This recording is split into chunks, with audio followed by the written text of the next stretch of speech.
in a really great mood today. Don't know why, but Paimon's head is filled with happy thoughts. Why don't we make the most of it? Let's take a walk around Fontaine and maybe buy some souvenirs and grab a tasty snack.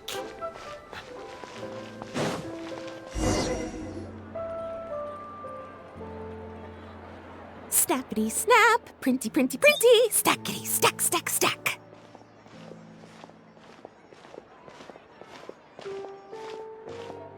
Whoa, those two are kind of big deals. Hey, you two! Can I take your picture?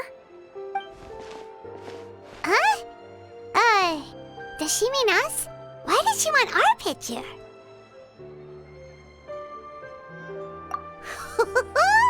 Guess we better get used to the celebrity treatment, huh? Can't blame the fans for wanting a photo of their heroes. But if this is for anything besides your own personal use, then we're legally allowed to charge you. Wait, what would they call it here? An appearance fee? Photo shoot fee? Absolutely!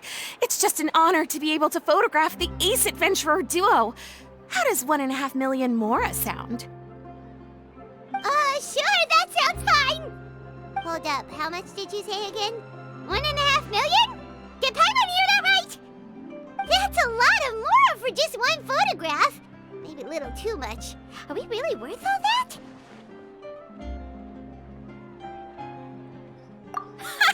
You guys are overreacting! This measly 1.5 mil is just the start. If you're interested in working with me as a photographer, you could potentially be taking home anywhere up to 9 figures. Snap some snaps and stack those stacks. 9 figures? That's... wait. Every 1,000 is 3 figures, plus 1 for the 1, so 1 million, that's 7, plus 2 is 10 million, 100 million. 100 million?! Yeah, this all sounds too crazy even for Paimon to fall for it. What kind of racket are you running here? You planning on flashing a couple of famous faces to con innocent people? Con innocent people? You took the words right out of my mouth. But you got it back to front. My goal here is to rid Tevat of everyone out there who's trying to con innocent people. Help me out, and there'll be a big bonus in it for you. Whoa, back up a little. Seems you skipped a couple of steps. How did you get from photography to crime fighting?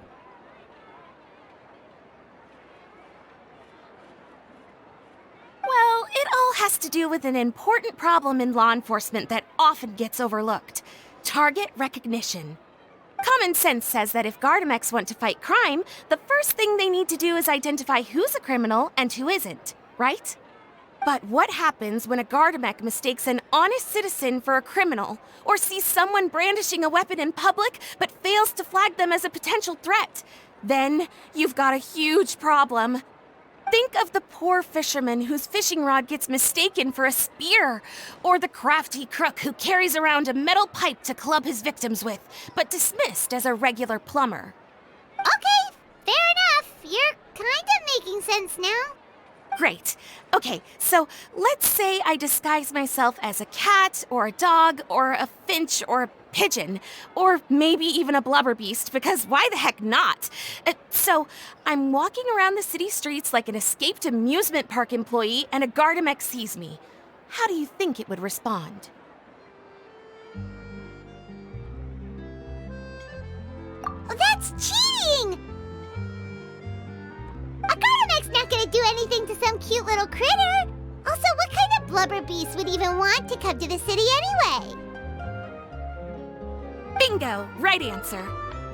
Gardamex are incapable of registering cats, dogs, finches, pigeons, and, of course, blubber beasts as potential targets.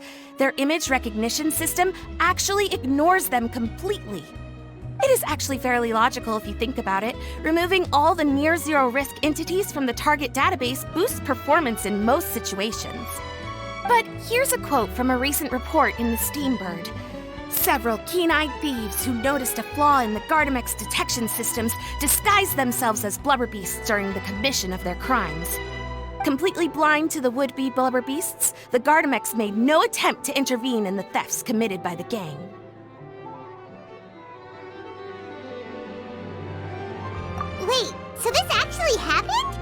the Gardamex really didn't catch them? Okay, that's pretty gutsy, but also kinda horrifying. What if they get bored of petty theft and move on to something even worse? They could get away with anything. Exactly! And that's why we have to fight these criminals in the domain of technology. It's turned into an ongoing tug-of-war between their disguises and our image recognition capabilities. And I, Lapine Pauline, specialist in graph adversarial technology, am determined to do my part towards a crime-free future for Fontaine. Currently, I'm in the process of collecting sample images. Once I have a large enough pool, I'll use that to develop a simple but powerful and highly accurate image recognition algorithm that runs on a small graphical processing module. Any clockwork mecha installed with this module will instantly be able to recognize people wearing disguises and accurately assess the criminal threat they pose. And, if all goes to plan, the Palais Mermonia will jump at the chance to have these installed on every Gardamek in the city. It's the business opportunity of a lifetime.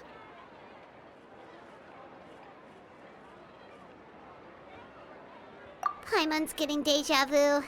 Let me guess, you're a homebody researcher who prefers to stick to the city, limiting your potential sample size. And the reason you want to work with us is because we can go out into the wild and help you get all the other photos you need, right? Wow! Right again! Down to the last detail. It sounds like the Ace Adventurer duo has seen it all before. What do you say? Join my project, become a graph adversarial technology specialist, and together we can expose every costume defender in Fontaine. Crucially, with your help, we can build a solid graph adversarial tech pipeline and take Fontaine's technology and law enforcement capabilities to the next level. Everybody wins! This does sound like it's for a good cause. Forget tomorrow. We can't stand by and do nothing. There are criminals out there giving Blubber Beasts a bad name, and that's something Paimon won't stand for! Great! And just like that, welcome to the team. Okay, take this. It's an image recognition sample collector. It contains recording and analysis equipment that I designed myself and comes complete with a user guide. I've already looked through lots of images from all over to determine the key features of the samples I'd like to collect. All you need to do is work your way through the guide, get the pictures, and bring them back to me. Simple. Let's get this show on the road, everyone. We must win the tug-of-war against evildoers and score some big-ticket orders from the Palais Mermonia.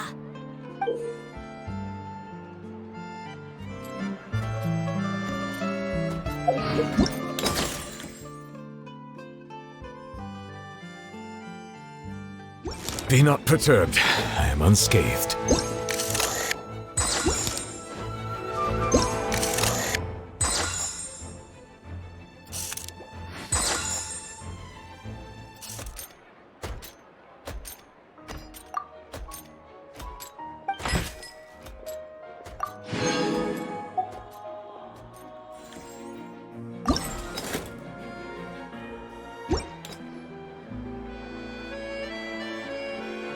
Huh?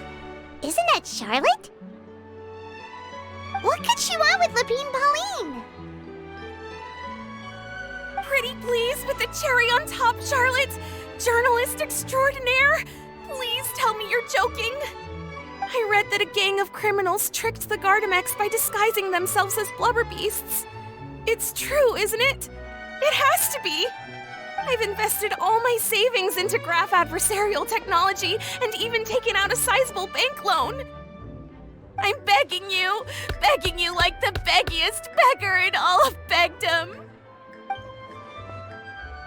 Okay. I need you to calm down a little, Miss Lapine Pauline. I admire your passion for your research, and I don't mean to dash your hopes for those, big-ticket orders. But I'm afraid I'm not joking. The Blubber Beast incident was a short story mailed to us by an anonymous amateur author, written in the style of a true story. Oh, Paimon sees what happened here. Sounds like the report Lapine Pauline read in the Steambird wasn't in the news section after all. Funnily enough, I actually remember being in a meeting where the editing team was debating the potential risk of misleading the public with this story. They even went to Maison Gardiennage for advice. But to our surprise, they fully supported us printing it. They figured that the false intel would be a great way to dupe potential criminals into wearing ridiculous costumes when breaking the law. In truth, Gardamex are extremely sophisticated in their capabilities. They can identify criminals just as reliably as the best human guards, so a crude disguise isn't gonna get you far. If anything, it'll just make you stand out all the more. Since we ran that story, the Maison Gardiennage has made a slew of arrests, including, one phantom blubberbeast, a titanic red-crowned finch, and a specter man. So I knew this story had helped out law enforcement, but this is the first time I'm learning of an innocent citizen being deceived by it, and investing so much mora for nothing.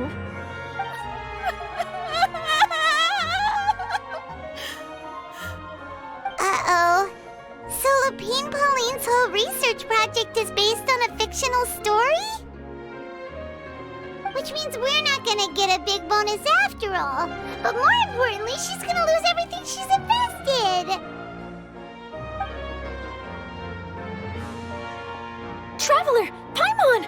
You're back!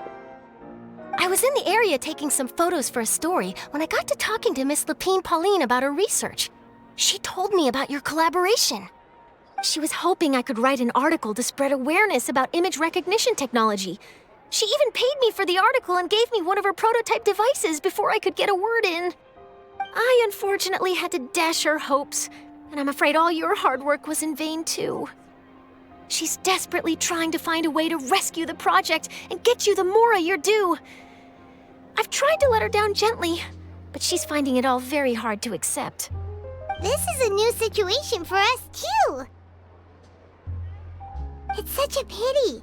It seems like the author was only trying to make the story interesting, and the Maison Gardiennage only had Fontaine's best interest in mind. Wait, Miss Lapine Pauline, what are you doing?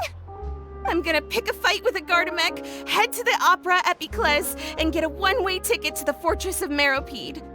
That way, I won't have to repay my debts. It's the only way I can afford to keep on living. Whoa, there's no need to go that far. I mean, come on, look at you. You wouldn't even dent the Gardamex armor.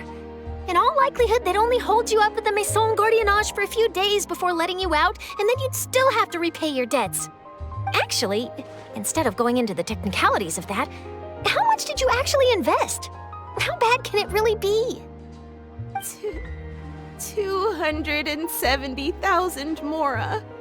Okay, well, escaping to the Fortress of Meropide over a sum like that seems like a last resort. Surely there must be other options. Not anymore. I used to be an equipment supplier to the Fontaine Research Institute before that blew to pieces, and now I'm just a small-time engineer.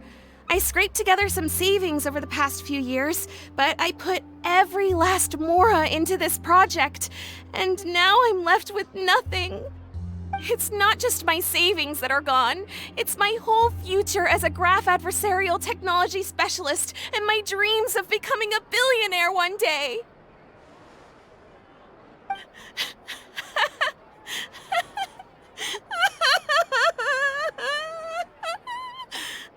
My life is over. Don't despair, Miss Lapine Pauline. I think I know a way for you to turn this around. This prototype you've given me, the camera lens for image recognition sample collection. It's really quite something. You said you designed it specifically for high-fidelity image capture and analysis, yes? The rapid focal length adjustment is a very useful function in its own right. It's sure to make many journalists' jobs much easier. In fact, I'd say it has the potential to revolutionize Fontaine's news media. So your research efforts thus far are by no means in vain. The technology you've developed may have many applications that you've never even considered. Really? Absolutely. I've been working as a journalist for the Steambird for a long time now. No one understands the issues we journalists face on a day-to-day basis better than me. So keep calm, take heart, and start thinking about mass production. In the meantime, I'll show your invention to all my colleagues to drum up interest in your product. I can't believe it! If this is true, then I can look into setting up a whole camera lens development pipeline. My big-ticket orders and billionaire aspirations are still in the cards. Oh, maybe I should consider taking out another loan. That way, I can rapidly improve the lens production process, be the first to market, and prepare to battle for dominance in the camera industry. Come on, stop daydreaming about your pipelines for a minute. Just take it one step at a time and see how it goes. There's no sense in putting all your eggs in one basket before things are even off the ground. And I can probably speak to some people I know and license my image recognition device to a workshop to raise some funds. I can't believe I didn't think of this sooner. There's no time to lose. I need to get to work. Early bird gets the worm. Can you believe her? She just ran off. Paimon's pretty sure our advice went in one ear and out the other. It's understandable. When inspiration and passion strike at the same time, it's all too easy to throw yourself headfirst into your work and forget about everyone around you. A lot of journalists are the same way when they're first starting out. But don't you worry. I'm gonna write an article on all this, and I'll be checking in on her regularly. Her research has the potential to benefit the entire journalistic community. I'll give her plenty of input to stop her from going down any rabbit holes, and make sure mass production of her lens can begin as soon as possible. It's reassuring to know that you'll be looking out for her, Charlotte.